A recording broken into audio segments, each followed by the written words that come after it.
Eric, I appreciate, and Jonathan, appreciate you guys letting me know I can hear you. I'm just sort of talking at my screen here. Just want to make sure I'm live. Welcome to the Boat Building in Finland seminar. Um, it's an exciting thing, and I've had the fortune since 2013 to really get to know boat builders in Finland, and it's been a fascinating experience. Um, my name is Brian Krantz, and I am the owner and founder of Inside Passage Yacht Sales. We are up in the Anacortes area. I've been working in boat sales since about 2004, and really have developed my company specifically to really create relationships with people. I teach all the sales guys that work with me to really focus on taking care of people and making sure you're meeting their specific needs. And it's been an amazing time. We don't always sell a boat to everybody because it ends up there's another boat that's more right for them. But boy, we've just had the benefit of making incredible relationships. And one of those relationships were with this particular couple. As part of their sale, they had been talking about tuna fishing, which I've got some experience at. And they said, well, we'll buy the boat from you, but you've got to take us tuna fishing on the boat. And this is a picture from that trip that we had that was just a wonderful time. If you go to our Inside Passage Yacht Sales YouTube page, there's actually a video of that trip, taking them out tuna fishing. Now, know in advance, this boat was not set up to be a tuna fishing boat. So we had to do some special rig to kind of make it so it could tuna fish. But that's just a little bit about me and Inside Passage Yacht Sales. I've studied in school a number of disciplines, including mechanical engineering, and then I was also a towing and salvage captain for a couple of years as well. So I've got quite a bit of offshore boating experience. Finland is a fascinating thing. This was probably in about 2007, I saw a pamphlet at the Seattle Boat Show that had a picture of a boat that I looked at and thought, this is like the perfect boat. And it was a boat from Finland. And one of the designing features that is more common in Finland than it is here, it's not every boat in Finland, is that they have a full recessed walk around the pilot house, which I think is really safe and very, very good. And it got me very intrigued with Finland. I didn't actually go and start selling boats from Finland until about 2013, many, many years later. And as I was getting my own company started, I remembered seeing these boats from Finland and decided, now's the time to do it if I'm getting this company going. So just a few facts about Finland. 5.4 million people in the entire country. That's just really small. I mean, King County has over 3 million people. So there's just not that many people that actually live in Finland. It's quite a large, fifth largest country in Western Europe. So there's got plenty of landmass, but obviously the farther north you go, the less people there are there. We had quite a blessing. Our family had the opportunity to pick up one of the boats that was built at the factory. So we traveled to Finland and we flew into Helsinki, and we drove in Helsinki. You can see Helsinki down at the lower part of the map here. We drove along and up the eastern coast of Finland to where right along the border of Russia. And so with the family, we packed my family of 5 in a small rental car and just had a wonderful trip running up there, and then turned west and drove all the way across the country of Finland into this Ostrobothnia region right here. Kokkola is the factory of the Finnish boats that we represent.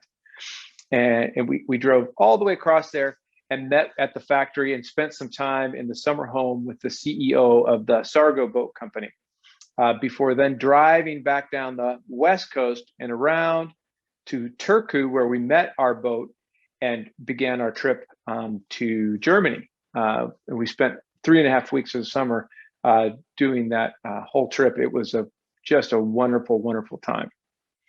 But interestingly, the highest boat density in the world in Finland, 1 in 7 people have a boat.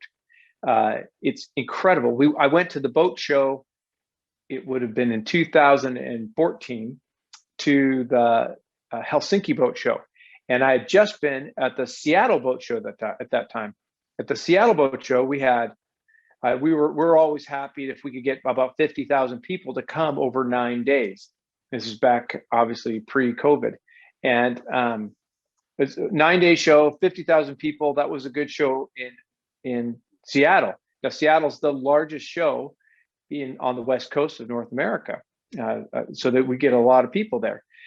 We went to the Helsinki boat show, and even though they have boat shows in Finland, in Sweden, in Germany, all around there, they pulled in 70,000 people in 5 days. The Finns are very, very serious about their boats. It's an incredible thing, how many boats that they have. Finland is covered in lakes. Lots of it is very flat, and the water in the lakes isn't necessarily deep, but there are lakes all over the place. And so lots and lots of houses are accessible only by boat. You can only get to and from them by boat. It's an interesting thing. And we had a great time running across the interior. There's all kinds of fun stories about when they were fighting wars, they would bring tanks across the frozen lakes in Finland, and then they feel like there's a lot of places in Finland that there's tanks at the bottom of many lakes during war times. Like all the places up north, there's times when the sun never sets and times when the sun never comes up. It can be a very cold, dark place during the winter months, and many, if not most of the Finns are always anxious to travel. When the boat builder we work with is there, they have a special boathouse where they heat the water slightly so that they're able to put boats and water test them in there, because everything freezes solid. The ocean, everything around there. But in this very, very small country, there's over 100 manufacturers of boats, boat products. They sell 7,500 boats a year, but import 1,500 of them. Historically, Finland exported many, many, many more boats. Nowadays, they don't export nearly as many as they used to. You can see on the map there, this region here, which is the Ostrobothanian region, is one of the biggest boat building regions in Finland.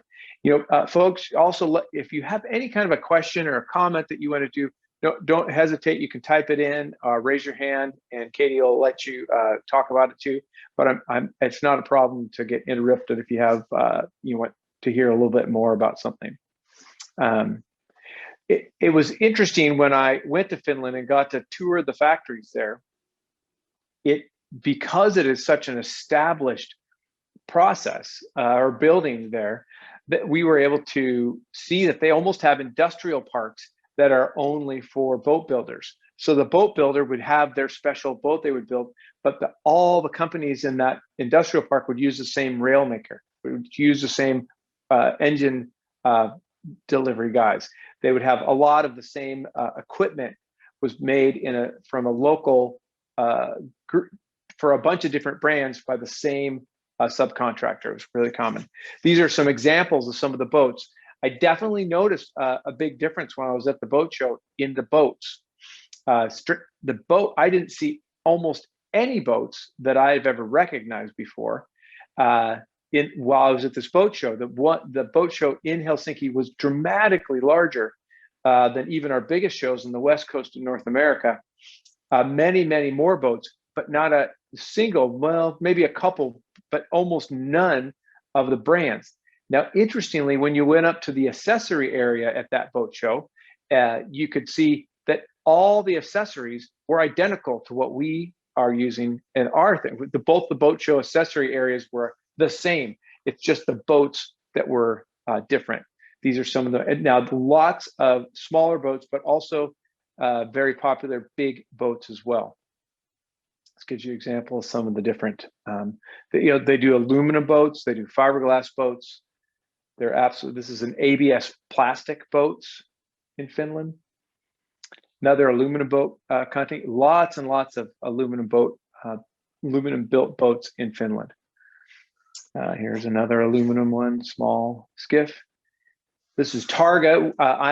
We're a dealer for Sargo, and Targa is our biggest competitor there. And the other things, both companies are 50 years old and have both family owned for multiple generations, and they have been brought up. All the families know each other. The kids all know each other. When I was out there, sometimes it's hard. The Finns are very kind of hold their cards a little close. They're not like Americans where we just start talking about stuff. You have to ask them questions, and sometimes they're a little slow to answer things that they might consider a little more personal. And one of the things I was trying to get to understand how the Sargo company and the Targa company were different.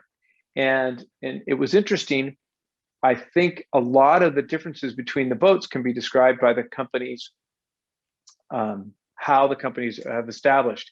Targa, the founders of the company, as best I understand, I think it's still current, is that the founders of the company still run the company, and the families, the children and grandchildren of the founders operate in the company.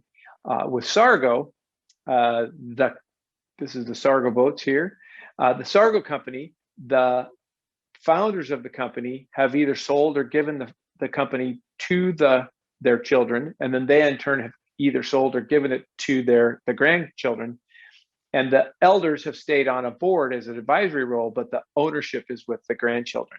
And I think there's a lot of interesting things about those two different boats that you'll see that are related to that type of management style, how the management style is.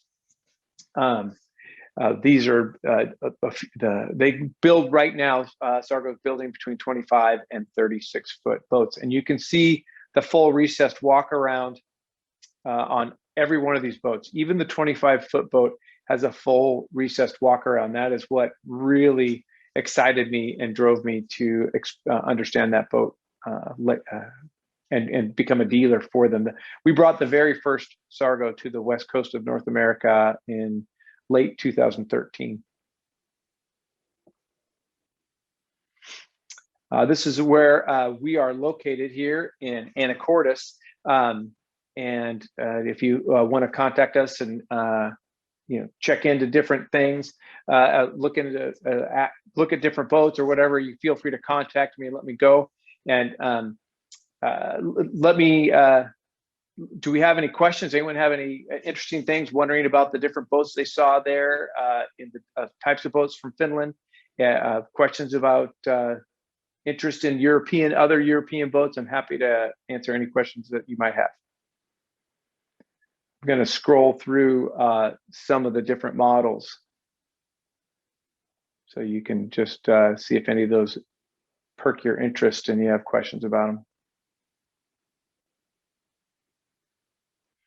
Finland is also the producer of the Swan sailboats too.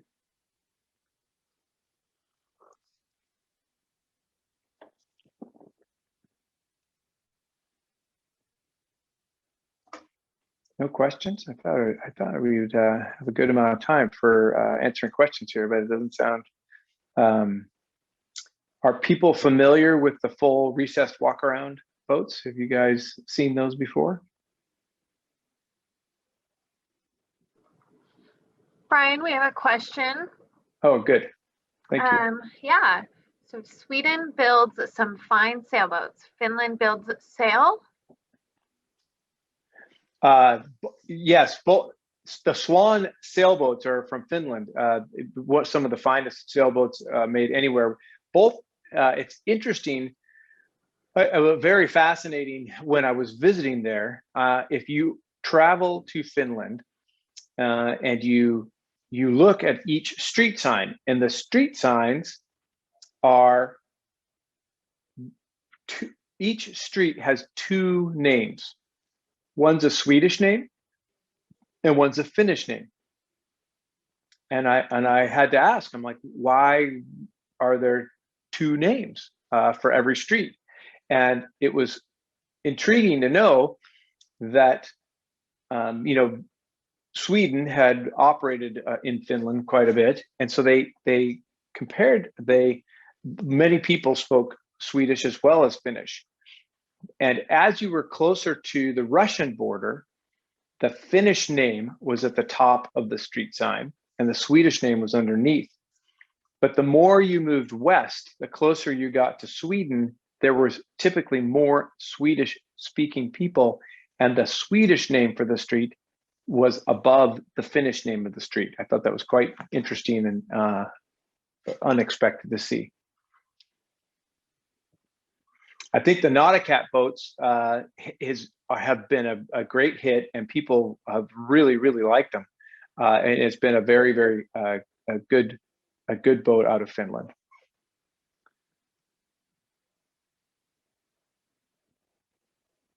Very nicely finished. Yes, that comes up all the time when we're selling the boats, showing the interior finish. The woodwork on the Sargos in particular is as fine as the finest custom yacht out of North America. I mean, their woodwork is just impeccable. The joinery and whatnot, they are so particular.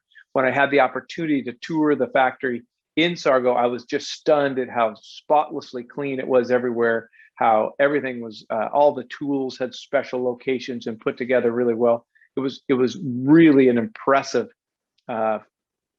building facility in their manufacturing. They really did a nice job.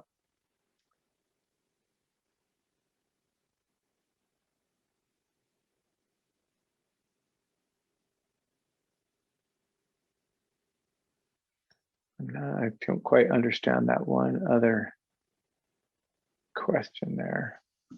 I'll tell you guys a little bit about our trip then, where we left from Turku and traveled across the Baltic Sea. We went over the Baltic Sea and came down the east coast of Sweden to a place just below Stockholm, where we entered the Uta Canal. That's Uta is G-O, oh, I'm going to forget how you spell it, but they pronounce it Uta. It doesn't look like Uta when you see it.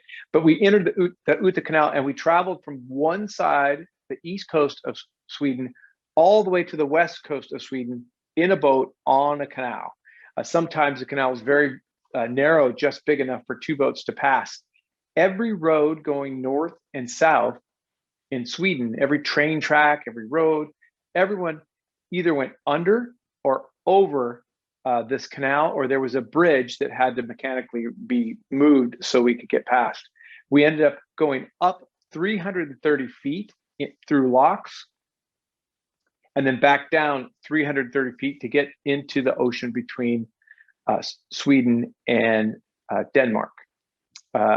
It was an amazing trip, and we had an incredible amount of time. I was thankful for having all three of our kids so we could use them as deckhands for fenders and stuff, fending off other boats in these small locks. It's a historic canal that was a big deal initially in Sweden for commerce, but now obviously was used primarily for recreation. Once we got to that part, we crossed the sea then over to Denmark and went down the east coast of Denmark into another canal that was at the very northern part of Germany, where we traveled across to the North Sea, came out into the North Sea and traveled to the Frisian Islands in the North Sea, and then back down to Bensersiel, where we left the boat to have it shipped the rest of the way back to the United States. Stayed a couple nights in Hamburg. It was a wonderful trip. If you go to the Inside Passage Yacht Sales website, there is an article that was written by a passage maker about our family's trip. It was a lot of fun. Has anyone else had an opportunity to go boating in Europe?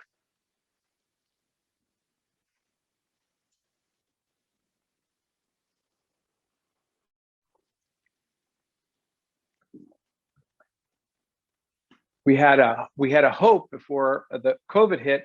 Our plan was to have a Sargo delivered to the East Coast near New York, and to take a Sargo from New York through the canals to Chicago, and then have it trailered from Chicago the rest of the way across. So I was excited to take the family there, but we had to, of course, cancel that trip due to the COVID crisis.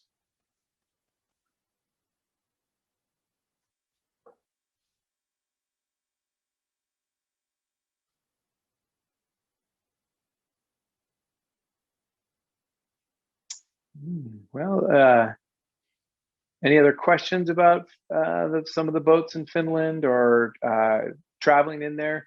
One of the other trips that I would really like to do would be to go to pick up a boat in Finland and then travel to the southeast to Estonia. Interestingly, a lot of the people who work in the boat building factories in Finland are actually from Estonia.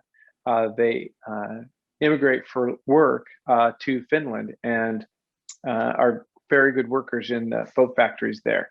But to go Estonia and then south all through Lithuania, Latvia, and Poland to come back up into the German area where the boats would then be shipped the rest of the way across, I think that would be a really fabulous trip.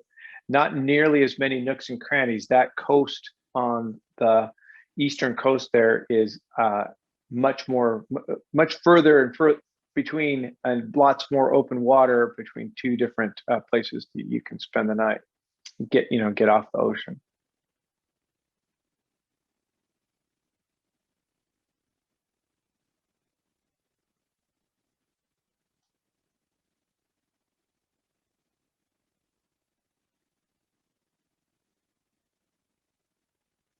Well, I think maybe I'm going to go right back to the beginning of the seminar and just sort of scroll through the whole thing. And if anyone can think of any questions, I'll be standing by here for a little bit and would be happy to answer anything that you might have.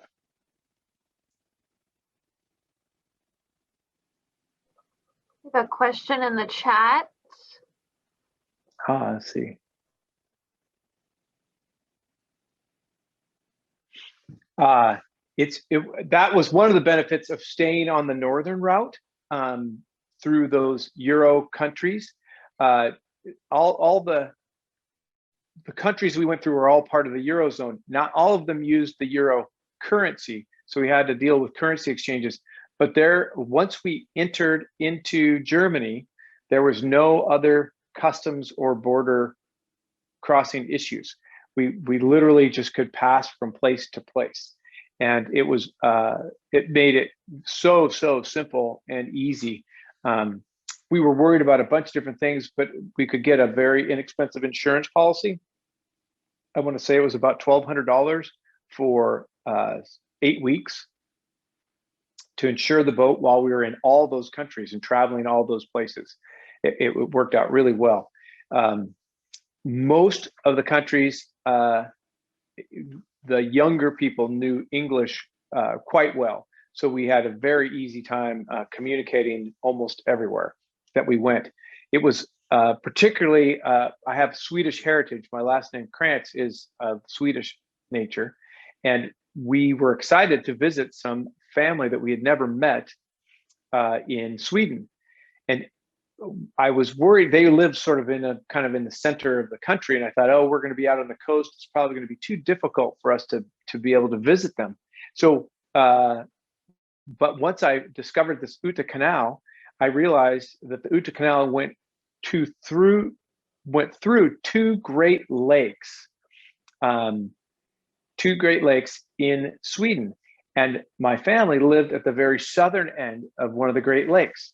Now, that's about 60 miles from where the canal went into the Great Lake, but we traveled into that lake in our Sargo and then all the way down to the southern end. So we actually visited family members that we'd never met before in their hometown by boat. It was quite exciting, and my cousin broke down into tears when we arrived into this tiny little marina that never had transient boats visit right there, and visited them in the town of Yacht, which is the very southern end of Lake Vänern. Very, very fascinating areas there. We made a habit on the way through the lake. There was a small island, and we spent the night at this island. And when we went up, we were touring, and we made a habit of walking through graveyards periodically and seeing them. Our last name Krantz, my wife's last name Ricius.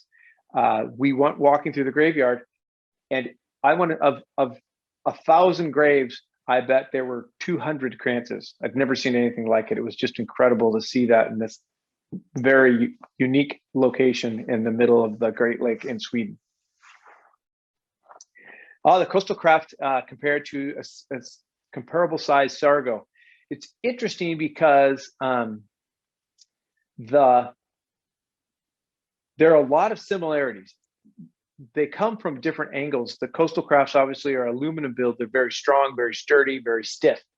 Sargos are fiberglass build, but the nature of their construction, which is sort of similar to a two-hulled construction, and then they fill it with foam, which the coastal craft does a lot of foaming for insulation for sound. The Sargos are remarkably stiff. Both those boats are very, very solid in their feeling, don't have a shimmer and a shake and a rattle. They're very, very finely done. The woodwork, I believe coastal craft is one of the finest woodwork fit and finish boats there are in North America. The Sargo matches it. It comes right there. So it's a real comparison. The differences, they're both Volvo powered. They both have I used to be the sales manager actually for coastal craft. So I know those boats very well. In fact, I was just out in a coastal craft for a sea trial today. I'm going to go to the Sargo page here.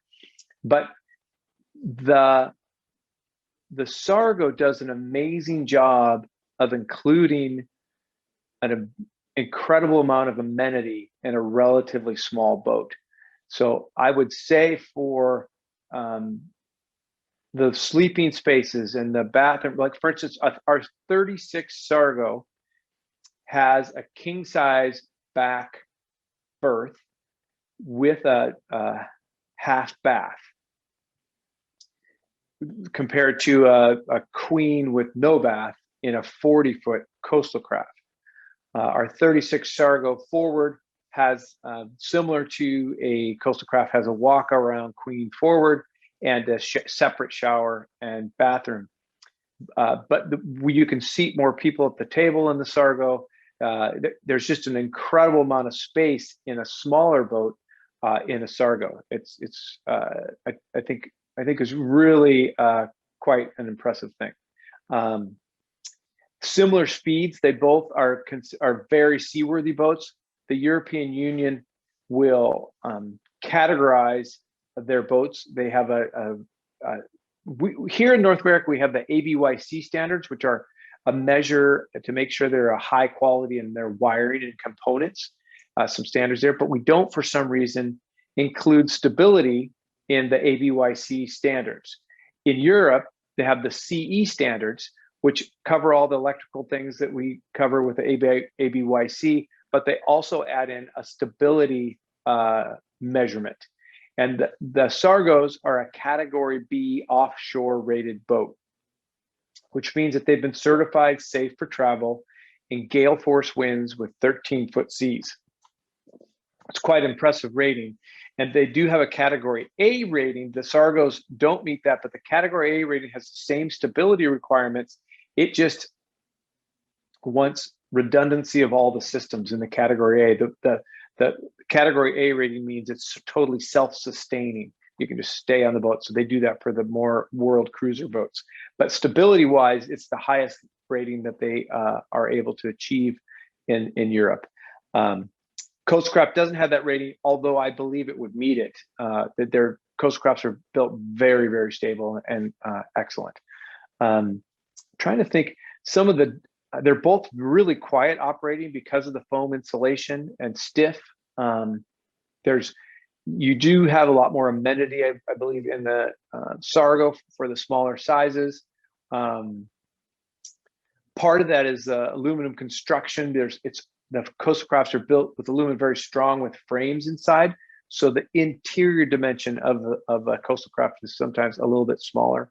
Both are similar speeds, similar fuel economy. Sargo does not offer larger sizes. So coastal craft goes up to 65 foot, although we expect they will have some larger sizes in Sargos before too long. Anything specific about comparing those boats that you have interest in? I have a person who is raising their hand. Kim Gudgel, I'm going to take you off of mute here. If you can go off of mute. Kim Gudgel. Oh, hi, Kim. You got to push that little red microphone looking icon. Kim Gudgel, you are on speaking mode now. So if you want to go off of mute, you can answer your question. The larger Sargos that should be announced relatively soon will have IPS drives. Because Sargo only stops at 36 foot, a 36-foot boat wouldn't be proper with IPS drives. The new Sargos are all the new Volvo DPI drive, which is a stern drive, but it's all hydraulic shifted. It's a very exciting new product from Volvo with stern drives. And they have all the same capabilities as the IPS drives. But soon you'll have bigger Sargos with IPS.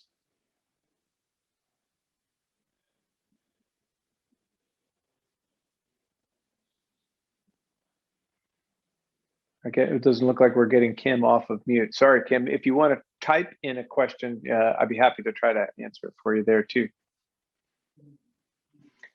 Herb, thank you very much for your questions. Feel free to contact me about any other things I can help with.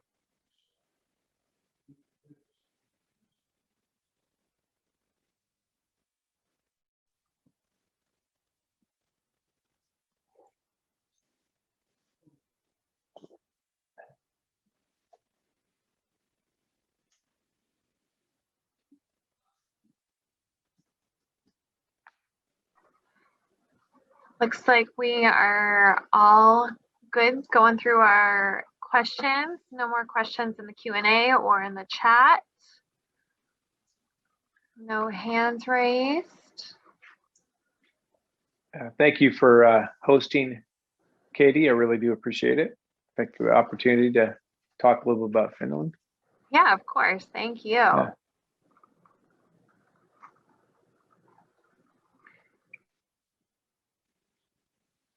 Oh, here we got a couple of questions. That's great. They do extremely well. We've been very, very happy with the Sargos we've had here. Again, we brought the first one here. It's a 2013 model, and I know that the owner still is enjoying it immensely. And the Sargos in Europe, it's a 50-year-old company, and they've done extremely well in holding up. One of the neat features on the Sargos is they put a stainless steel bar down the keel. Let's see, which boat would you recommend for long trips, short trips?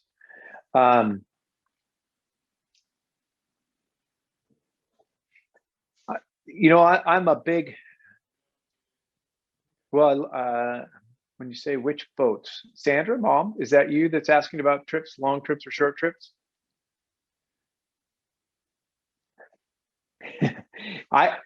We carry another boat that's a Parker that's more of a day boat for fishing trips and stuff like that, much simpler on the inside, not nearly the amenity. But I do believe for longer overnighting cruising type trips that the Sargo is one of the best options that you can have, because they really give you an incredible amount of amenity without needing to be in a big slip or being able to get into small coves and things like that. It's one of my favorite boats for those types of trips. Sandra was asking about which boat would I recommend for longer trips or shorter trips. I do believe that the Sargos, like a trawler or things like that, have a lot of interior amenities that make them really nice for long trips.